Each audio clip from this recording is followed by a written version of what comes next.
Bonjour à tous, on continue notre tour des nouvelles structures créées suite au démantèlement de l'RTF par Antenne 2. Bienvenue dans 176p.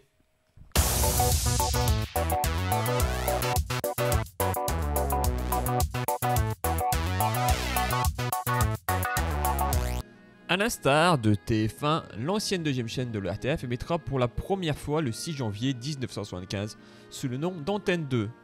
L'indicatif que vous observez actuellement a été créé par Jean-Michel Follon, un artiste belge qui a également réalisé le générique d'Italique, une émission littéraire sur la deuxième chaîne de l'RTF. Il a également travaillé avec Apple, designant Monsieur Macintosh et participant à l'élaboration du logo de Macintosh pour être finalement devancé par Tom Hughes. La musique est quant à elle composée par Michel Colombier, un compositeur lyonnais de musique de film ayant travaillé notamment pour Golden Child, l'enfant sacré du Tibet. C'est Marcel Jullian, un écrivain qui a été nommé à la tête d'Antenne 2 par le Conseil des ministres, qui va inaugurer la chaîne via une soirée de 5 heures qui vise à présenter les programmes ainsi que les animateurs qui composeront cette chaîne.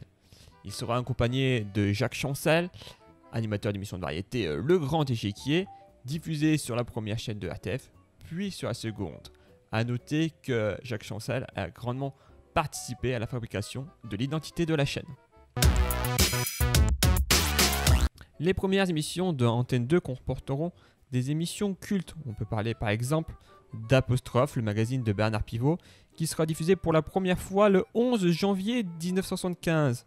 On peut également parler de l'école des fans de Jacques Martin.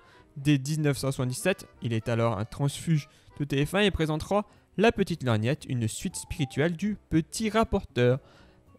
Parlons également des dossiers de l'écran, une émission de débat sur une thématique liée à la diffusion d'un film. On se rappellera bien évidemment du générique Spirituals for Strings, Shows and Orchestra qui restera dans les mémoires. On peut également parler de Dorothée et ses amis, la première émission jeunesse de Dorothée qui donnera ensuite naissance à Récréa 2 dès 1978. Il faut également parler de l'arrivée de Patrick Poivre d'Arvor qui présentera son premier JT, le JT de 20h, dès le 16 février 1976. À cette époque, la concurrence entre TF1 et Antenne 2 est féroce. Merci à tous d'avoir suivi ce nouvel épisode de 176p. On se retrouve la semaine prochaine. Ciao à tous.